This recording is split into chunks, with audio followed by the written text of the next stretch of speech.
Hey, hey, hey, Facebook Live. Hello. Good morning. Good morning, YouTube. I am doing a double take right here. Because guess what? It's my birthday and I can do what I want to. So, wanted to share some things that I have learned today. This is the wisdom. The wisdom that I pass on, that I have learned for the past 54 years. Hello. Today I am 55. And it is such a blessing, such a privilege to be able to know God, to be able to walk with him, to be able to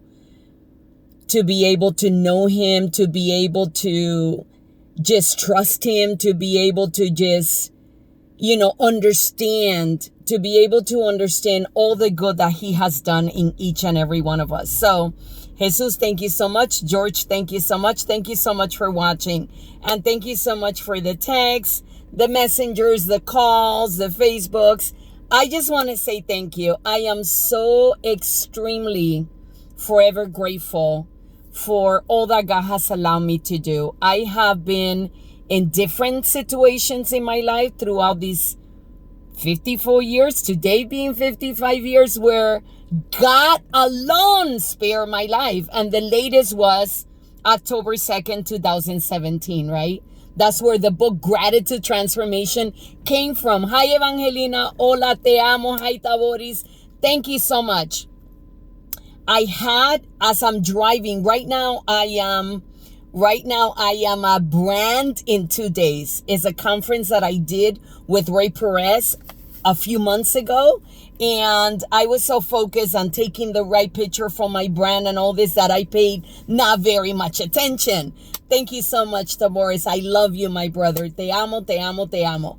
But anyway, I decided to come back. And one of the things for sure that I have learned in 54 years, and I hope that you learn it, that it is okay to celebrate in the way you want to celebrate.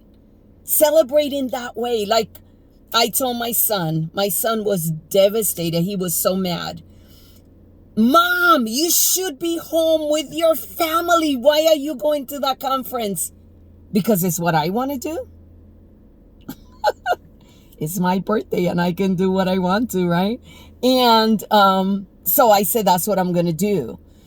Martha, I love you. Erika, I love you. But that's what I said. I'm going to do that because it's what I want to do. If I stay at home, I'm going to clean. If I go to the gym, I'm going to work. I'm just so here in this conference. I mean, if I get sent to work, I work fires. If I get sent to work, I'm going to go to work because that's my priority, right? But I don't have a fire right now. So I said, I'm driving to Miami. I drive to Miami on a daily basis to go see my clients. So why would I not? And it's free. Like I paid for this conference. I can come back as many times as I want to. So I'm going to come and do that. And if you love me and care about me, like you will be celebrating. Yes, I'm celebrating me. Thank you, Taboris. That's exactly what I mean. So that's one thing for sure I learned. I'm just too old. Happy birthday. Thank you. Thank you so much, Martha. I am super blessed. I'm blessed because of all the people that God allowed me to have in my life. Thank you so much. I love you. Love you, love you, love you. And I'm forever grateful that back then, on the day that I got handcuffed for a crime I didn't even commit, you were there to make sure that my children were well. It's been a delicious experience of 54 years. It's been the ups, the downs, the crazy, the oh my gosh, are you kidding me? And then back to center, back to God, back to understanding that when I'm weak, he's strong in me. That's a second lesson that I have learned. No matter what you're going through today, just know and understand that it's this beautiful dance that we do as believers. Some days we're up and some days we're down. And it's just, thank you. I love you. I got my lashes on today for sure. But this is what I'm saying. Some days are good. Some days you're praising God and you're up there in the hill. But some days you go back to the valleys and it doesn't matter. It truly doesn't matter, because As long as you keep your focus on God, you're going to be okay. There's someone very close to me that was saying, so what do I do? What do I do? Like, what do I do when I feel like I'm stuck? I go, you just surrender. And you embrace the fact that you're stuck and be stuck. Be stuck for a few hours. Like, that's okay. But then snap out of it and say, okay, this is not cool. I'm not staying down. I'm not doing this thing. I'm going to move, because life is not about what is happening. We're not our situations. God does work all things out. Hi, Carrie Ann. I love you. God does work out all things for his honor, for his glory.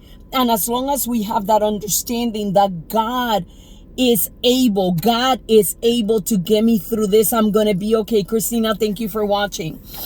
This is one of the things that I read today. An amazing, so many scriptures I'm going to be quoting. And if you are not a believer in God, I don't even know why you follow me, but a lot of scriptures. So Luke 5:26, it says this: everyone was gripped with great wonder and awe, and they praised God, exclaiming, we have seen amazing things today. And today, I love you too, Carrie Ann. Today, I have seen amazing things. I wanted to jump on here before I go into my conference, because today I have seen amazing things. I have seen amazing things because God is an amazing God. Because God has a plan for my life. Because God is good in spite of everything. My book, Gratitude Transformation, that God wrote through me, it's exactly about that. Is that it doesn't matter. Yes, I talk about abuse. I talk about divorce. I talk about all these things that have happened in my life. But guess what?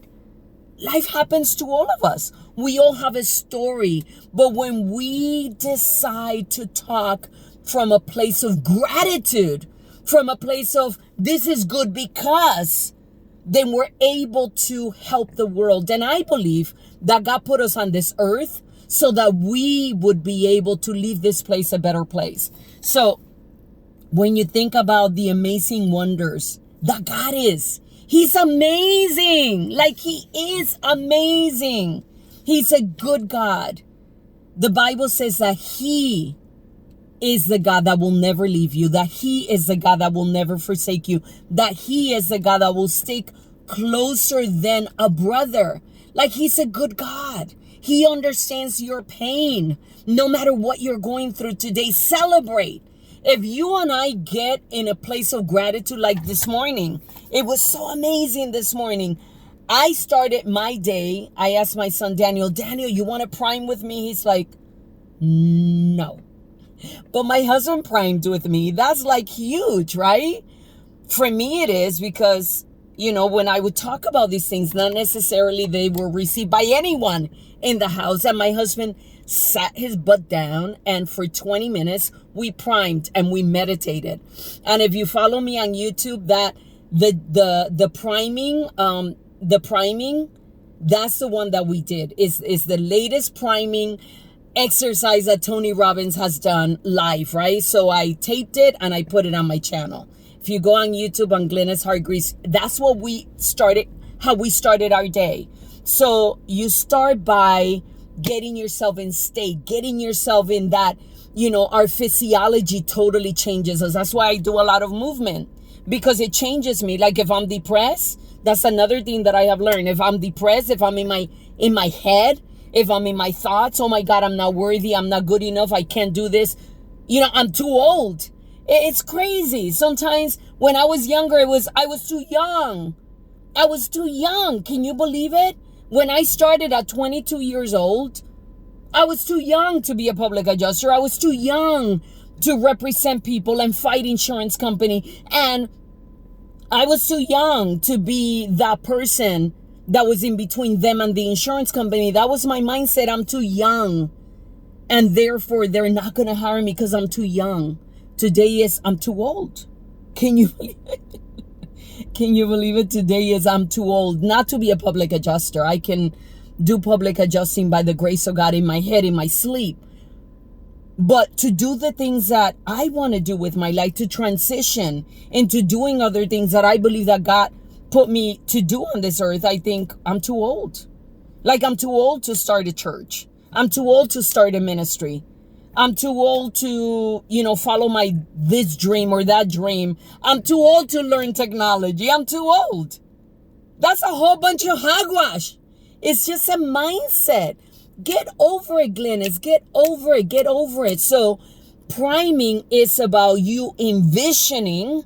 That's one thing that I have learned. My book, like I said, I wanted my first book to be Futuregrafia, because it's about the state of imagining what our lives are gonna be like in the future.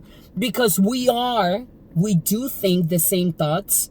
90% scientifically proven, 90% of our thoughts are the same thoughts every single day. Can you believe that? And if you have a negative thought and you're thinking the same thought every day, oh my gosh. But what if you and I go into Wonderland and imagine, like I want to go to Wonderland. So I love Disneyland. Like I love those places because you could be whoever you want to be. You could imagine. And what a beautiful gift that is, to imagine your life the way that you want it. Because if a man truly is what he says he is, as we think in our hearts that we are, if we think in our hearts, if I think I am successful, like this morning, I picture myself in the house in California. I did. I fully stepped into my home in California. I talked to a real estate agent and she's like, really? So what kind of house are you going to buy in California? Because I told her I'm going to buy a house, and she's a real estate agent. And she's like, so what kind of house you want to buy? I go, I want a house on the beach where I'm sitting and the sand is between my toes and I'm walking, and there's glass everywhere in the backyard. There's glass and I can see the ocean. And she's like, oh my gosh, like you have all the details. That's exactly it. When we start, because when we go to the other side, right, to what I call the dark side, we start imagining the worst. I struggle with heights today because of the accident. Hi, Debbie. Thank you for watching. Eileen, thank you for watching. Thank you so much. But, I struggle with heights. I struggle. My husband had not experienced that until this weekend, where I'm in the car and I'm driving, and I drive 50, 60,000 miles a year. So imagine that. And I'm afraid of heights now. I'm afraid of driving in like a bridge, like if I look down, I think I'm gonna, and I start imagining all these awful things. And it's like, no, my husband's like, no, focus on where you're going, focus on the good. Thank you so much for your wishes. I appreciate you, Lynn. You know what I mean? And if we start imagining all the good things that we can produce in our lives, it's beautiful. So I started imagining my home. I started imagining my children sitting down together. I started imagining that. I have a daughter in California with my 3 delicious glam kids, and I have children, and they're not all together, and we don't get together. But I started imagining my grandchildren running around in my home, and I started imagining my life. And I started imagining myself talking to women. I know that the Lord will use me to speak to men. I know that he does. But where I feel in my heart is to be able to talk to women. And I imagine and I picture that. So one of the things that I have learned in these 54 years is imagine your life and make your life as clear as you want it. Thank you, Cindy, for watching. As clear as you want it. Like clarity is power. As clear as you want to manifest that life. I imagine, thank you so much. I imagine living that life. Living the life that God put me on this earth to live. I have a big mouth. I always say it. I do have a big mouth.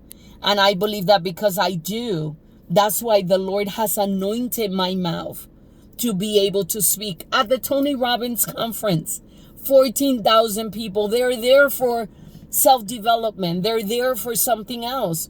But the Lord allowed me to just speak so clear. And I did it on camera by the grace of God with another another person that was there that's also anointed by God. And together we were able to witness to this lady. And on Facebook Live, she declared Jesus into her heart. Like, that's amazing. Like, who does that? I will celebrate that. I will celebrate the giftings that God has given to me. And I believe that if you do the same, I believe that you don't have to be 54. You don't have, like today I'm 55, but you don't have to wait 54 years to actually acknowledge that God has given you a gift. I have a gift when it comes to telling people about Jesus, because only Jesus could have changed my life. Only Jesus took me out of darkness. Only Jesus gave me hope. Only Jesus gave me the strength. If you knew me then, you would have known that I was a single mom raising 4 kids, and that my ex-husband was out there with other women, and he was out there not wanting to be married. And I was telling my son yesterday, I said, Daniel, like, if I would have taken time to actually pour into myself and grow and see the good that was in me, I think maybe things would have been different with my first marriage. But what I did is I sat down outside his girlfriend's house for hours waiting for him again to be with that woman. Like, she would look at me and go, "You're such an idiot." And I would cry because I was the victim. But I was such an idiot. What I should have done was, focus on myself, go to the gym, go to conferences, learn. But I wasn't. I was stuck. Right? I was the idiot. But there was a point where I said, it's like Tony Robbins says, there is a moment where you say, enough. I'm not going to drink again. I'm not going to do those drugs. I'm not going to put up with this. Done, finito, se acabó. And I hope that that's the day for you today. I don't know if you're struggling with your weight and you may be 100. There's some people that I work with that they're 100 pounds overweight. And let me tell you something. If you say, today is the day that I start this journey, that's it, I'm done. Today is the day that where everything changes. It doesn't mean that today you're going to lose 100 pounds, but it means that today you made the decision. I made a decision on November 19th, 1991. I will never again do another drug. I will never again pick up another drink.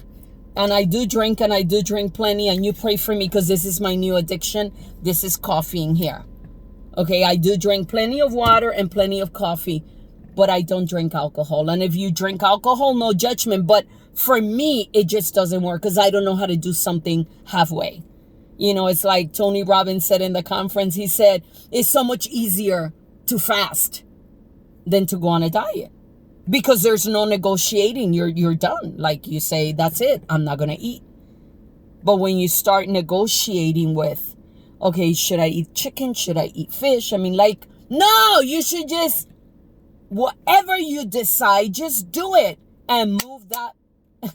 Like, what's his name? Joseph, move that behind is what he says, right? I would love for you to work with me as a Team Beachbody coach, right? I work out at home.